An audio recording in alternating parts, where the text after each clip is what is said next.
Graça e paz, povo abençoado que tem me acompanhado através do Facebook, nessas lives que eu tenho feito. Essa é uma live extra, é uma live para a gente conversar um pouco sobre alguns assuntos mais profundos em relação à vida. Eu estava meditando em Provérbios, capítulo 20, versículo 24, e esse texto ele é bem curioso. Ele carrega em si uma verdade profunda, ele carrega consigo algo assim de essencial em relação à vida. Salomão ele diz: se é o Senhor quem dirige os nossos passos, como é que a gente vai conseguir compreender a vida? Provérbios, capítulo 20, versículo 24. Se é o Senhor quem dirige a nossa vida, quem dirige nossos passos, a nossa caminhada, como é que a gente consegue entender a vida? Ou seja, a vida, muitas vezes, ela vai parecer uma loucura total. Ela vai parecer uma montanha-russa desgovernada. Você não vai conseguir compreender a vida toda. A gente passa a vida tentando entender a vida. Só que a vida é curta demais para a gente conseguir compreender ela completamente. E Salomão ele coloca a situação nessa perspectiva. Ele diz: se é Deus quem dirige a vida da gente, como é que a gente vai conseguir compreender a vida? Imagina quem é Deus, sabe, o Criador dos céus e da terra, o Todo-Poderoso, Deus por excelência, o grande eu sou, onipotente, onisciente, onipresente, está em todos os lugares ao mesmo tempo, tem todo o poder nos céus, na terra, no universo, sabe tudo, é sabedoria em perfeição. Basta dizer que ele é Deus. Ele é Deus por excelência, eterno. Ou seja, quando a gente pensa em Deus, a nossa cabeça ela dá umas voltas, dá umas piruetas, porque a gente está refletindo sobre um ser que não tem como refletir, que não tem como a gente meditar nele e abarcar o conhecimento dele. A gente vai conhecendo Deus aos pouquinhos, conforme ele vai se mostrando para nós. A gente vai conhecendo Deus um pouquinho através daquilo que o Espírito Santo nos revela, através da sua palavra. A gente vai conhecendo Deus um pouquinho a partir da nossa vida com Jesus, que é chamado de vida, e vida por excelência. Então, conforme a gente vai conhecendo Jesus, conforme a gente vai se entrosando com Jesus, vai conhecendo o Evangelho de Jesus, bem, aí a gente vai compreendendo um pouquinho mais sobre Deus. A gente vai conhecer um pouquinho de Deus na obra que Ele criou, na natureza, no mundo, nas pessoas, nas interações com as pessoas. Tudo isso é para a gente conhecer um pouquinho de Deus, para a gente conhecer o suficiente de Deus para a gente conseguir andar, caminhar na direção certa. Então, o pouquinho que a gente consegue perceber, captar de Deus, através desses mecanismos, a palavra, o próprio Jesus, o mundo que nos cerca, a nossa interação com as outras pessoas, a gente vai conhecendo um pouquinho de Deus. E conforme a gente conhece um pouquinho de Deus, aí a gente consegue andar, a gente consegue caminhar, a gente consegue achar a direção na vida, mas é um pouquinho só. A vida, conforme a gente vai conhecendo Deus, ela vai ganhando algum significado, ela vai ganhando algum contorno, ela vai ganhando algum sentido. Algumas coisas a gente vai somar e vai ser 2 mais 2 igual a 4. Algumas coisas a gente vai fazer uns contornos, a gente vai conseguir perceber algumas formas no processo da vida. Algumas vezes nós vamos conseguir ter algumas certezas, que é por aqui mesmo que é para ir, que é por ali que é para ir. Isso é algumas vezes. Salomão, ele diz: se é Deus quem nos dirige, como é que a gente vai entender a nossa vida? Salomão é caracterizado, ele é demonstrado na Bíblia como o homem mais sábio do mundo. Ele só perde para Jesus. Então, o homem mais sábio do mundo, que recebeu de Deus uma sabedoria, excelente, ele olha para a vida e ele faz uma pergunta. Ele está perplexo diante da vida, ele está assustado diante da vida.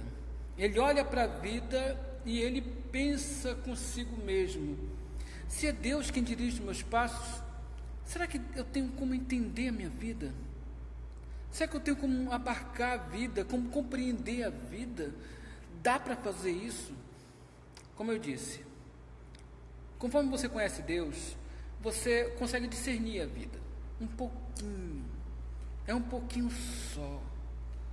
Então, conforme você vai conhecendo Deus, vai conhecendo a palavra, vai conhecendo Jesus, vai conhecendo Deus, captando Ele da natureza, dos seus relacionamentos, você vai conseguindo captar, você vai conseguindo discernir um pouquinho do caminho da vida. Você vai ter algumas certezas, você vai ter algumas convicções, você vai se encontrar em algumas situações até confortáveis, mas, como eu disse, é algumas vezes. A vida, na sua maior parte, ela é um grande assombro. A vida, na sua maior parte, ela é uma caixinha de surpresas. É uma grande surpresa. A vida, ela não costuma, nem sempre ela vai dar 2 mais 2 igual a 4. Algumas vezes na vida você vai somar 2 mais 2 e vai dar 7. Você vai somar 2 mais 2 e vai dar 30. 2 mais 2 e vai dar 1.700.000. E quando a vida ela não faz sentido, quando você olha para a vida de frente, você encara ela de frente e você fica assustado diante da vida e ela não faz sentido para você, as contas não fecham, as somas não correspondem àquilo que nós aqui na Terra temos como contabilidade, quando as contas elas não se baseiam na nossa matemática aqui da Terra, e a gente fica assustado. Muitas vezes, no decorrer da vida, você é traído por alguém. Como é que você fecha uma conta quando você é traído por alguém? Como é que você fecha a conta da vida quando você é traído por alguém? A vida parece ser justa, trapaceira. A gente costuma se sentir trapaceado pela vida. Algumas vezes a gente vai se sentir triste, desanimado. A vida vai ser chocante para nós. A gente vai ter aquilo que os psicólogos chamam de choque de realidade. Você vai simplesmente se chocar com uma realidade. Imagina o que é uma pessoa estar há 15, 20 anos com alguém e ser traído descaradamente. Puxa, o mundo da pessoa desaba. O chão foge de seus pés. A pessoa não consegue entender a vida. Imagina ser traído por um amigo com quem você sempre contou e que sempre agiu certo com você, mas naquela situação traiu você. Imagina o que é você, de repente, ter um choque de realidade e descobrir que o seu filho é envolvido com drogas. Imagina a cabeça de um pai, de uma mãe, quando se depara com essa realidade. Imagina como é que é a vida de uma pessoa, de um jovem que vive com um pai alcoólatra, que vive com uma mãe que desaparece na noite e só aparece no outro dia, isso constantemente. E o filho tenta fechar as contas e não consegue. A vida é um susto, um assombro, é uma surpresa. Imagina o que é você de repente descobrir que o seu líder, ele não quer o seu bem, ele quer apenas usurpar você. Ou descobrir de repente que um liderado está querendo simplesmente derrubar você, não sei. Eu estou apenas comentando a vida como vida. Imagina o que é o assombro quando você percebe que aquele que é seu amigo, ele quer derrubar e prejudicar você, e de repente aquele que você tinha como inimigo é o único que chega e estende a mão para ajudar você a levantar, e você fica assustado. Sabe, a vida ela é assim, e a gente vai se assombrando com a vida. Salomão, em Provérbios 20, verso 24, ele está assombrado com a vida. Mas ele, para escapar de tudo isso, para ele conseguir sobreviver a tudo isso, quando Salomão está sendo engolido pelo mar da vida, ele está se afogando no oceano da vida, sem conseguir fechar as contas, sem conseguir compreender a vida, ele então olha para aquele que está acima da vida. Ele olha para aquele que é o autor da vida, ele é a origem da vida, aquele que é o seu companheiro de viagem, aquele que comanda tudo. Ele olha para Deus e diz: se é Deus quem dirige os meus passos, eu não vou conseguir compreender a vida. Mas aí é que está o pulo do gato. Nem sempre você vai ter que entender a vida. Enquanto a gente fica nessa luta de tentar compreender todos os detalhes da vida, especialmente os detalhes mais escabrosos, aí a gente se perde no processo e não se encontra mais. A gente se perde na tristeza, se perde no desânimo, a gente se perde na depressão. Muitas vezes você quer muito algo na vida e a vida teimosamente não lhe dá. E você muitas vezes tem que lidar com fracasso, muitas vezes com o fracasso de um casamento, com o fracasso de um negócio, e a vida vai lhe assombrando. Então Salomão, ele, para resolver essa situação, ele olha para cima, ele olha para Deus, ele faz aquela oração do salmista: elevo os meus olhos para os montes. Só que o meu socorro não vem do monte, o meu socorro vem do Senhor que está acima dos montes, vem do Senhor que criou os céus e a terra. Quando você olha para Deus, então você vê algo imutável, eterno, permanente, perfeito. Quando você olha para Deus, o seu coração se acalma.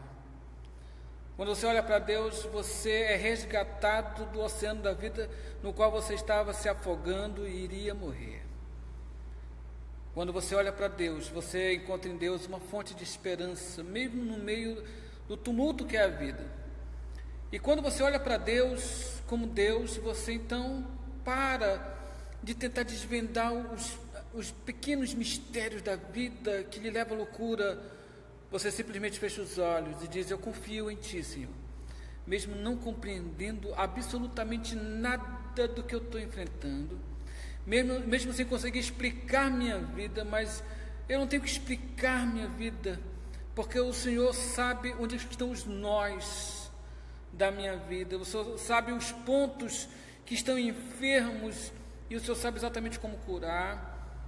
Enfim, nem sempre a vida vai fazer sentido, você vai passar por túneis na sua vida, você só tem que fechar os olhos e acreditar de todo o coração que Deus está conduzindo o seu carro no decorrer deste túnel até você sair do outro lado. É aquilo que o salmista diz: o choro dura uma noite. Enquanto você chora, você não enxerga bem, você apenas soluça. Muitas vezes a gente se encontra na vida assim, só soluçando, mas lá na frente amanhece o dia, raia um novo dia, você sai do seu túnel e você consegue enxergar o sol. Então você consegue novamente ver os contornos que fazem sentido. Novamente a vida volta nos 2 mais 2 igual a 4. Novamente você consegue ligar os pontos, porque clareou o dia. Mas tenha certeza de uma coisa: lá na frente o tempo pode fechar de novo, pode ter outro túnel, como no meio gospel o pessoal costuma falar, vai ter outro deserto para você enfrentar. Mas faça sempre a oração de Davi: ainda que eu ande no vale da sombra da morte, eu não temerei mal nenhum, porque o dono da vida está conduzindo a minha vida, porque o Deus Todo-Poderoso, Ele está comigo nessa trajetória que muitas vezes não faz sentido nenhum, que eu enlouqueço tentando ligar os pontos e eles não ligam de jeito nenhum, mas eu confio em Ti, Senhor. Mas a minha confiança está depositada no Senhor. É hora de você depositar, ofertar sua confiança e colocar no solo fértil de Deus e acreditar que Deus está com você, que Ele não vai deixar você um segundo sequer, mesmo que pareça que Ele está distante, mesmo que pareça que Ele não está mais perto de você. Numa certa ocasião, um homem, ele teve um sonho, e no sonho ele estava caminhando, e ele sabia que estava com Jesus, porque toda vez que ele olhava para trás, ele via 2 pares de pegadas. Ele sabia que um par era dele, e ele sabia que o outro era de Jesus. E ele ia caminhando, e ele passou por momentos alegres, contentes. Ele olhava para trás, e lá estavam os 2 pares de pegadas. Então, pela pegada, ele sabia que Jesus estava junto com ele. E de repente ele enfrentou um vendaval, ele enfrentou o deserto, ele enfrentou as lutas, ele enfrentou a situação que o tempo fechou mesmo. E nessa hora, quando ele olhou para trás, ele viu apenas um par de pegadas. Este homem então ficou muito triste, e ele disse: puxa, ó Senhor, nos momentos bons o Senhor estava comigo, mas nesse momento que eu mais precisei do Senhor, o Senhor me deixou. Eu olhei para trás e eu vi apenas um par de pegadas. Por conta disso, eu acho que o Senhor me abandonou nessa hora que eu mais precisava. De repente uma voz fala com ele, é a voz de Jesus, e Jesus diz: meu filho, você está muito enganado. Foi exatamente nessa parte da caminhada que eu sabia que ia ser muito difícil para você, que eu carreguei você nos meus braços. Então o par de pegadas que você viu atrás de você não era seu, eram os meus, porque eu estava carregando você nestas horas mais difíceis que você estava enfrentando. Eu nunca vou deixar você. Então confie em Deus. Confiar significa acreditar que Deus está presente mesmo quando você não tem provas visíveis dele. Crer em Deus, colocar sua fé em Deus, significa você acreditar no milagre de Deus, mesmo quando tudo esteja desabando ao seu redor, como aconteceu com Jó, que no meio da sua grande e imensa tribulação, ele gritou: eu sei que o meu Redentor vive, e ele vai se levantar. É você crer teimosamente, é você ter fé teimosamente, é você teimar em acreditar e confiar no Senhor, sabendo que Deus nunca vai desamparar você. Então a vida, ela nem sempre vai ter gosto de vida, a vida nem sempre vai fazer sentido, mas quando você olha para Deus que está acima da vida, que é o doador e o dono da vida, então você vê alguma coisa linear, alguma coisa que faz sentido, alguma coisa eterna, e lá você pode segurar e saber que os maiores solavancos desta vida não vão tirar você do seu eixo, porque a sua fé está depositada no Senhor Deus. Que Deus abençoe você em nome de Jesus.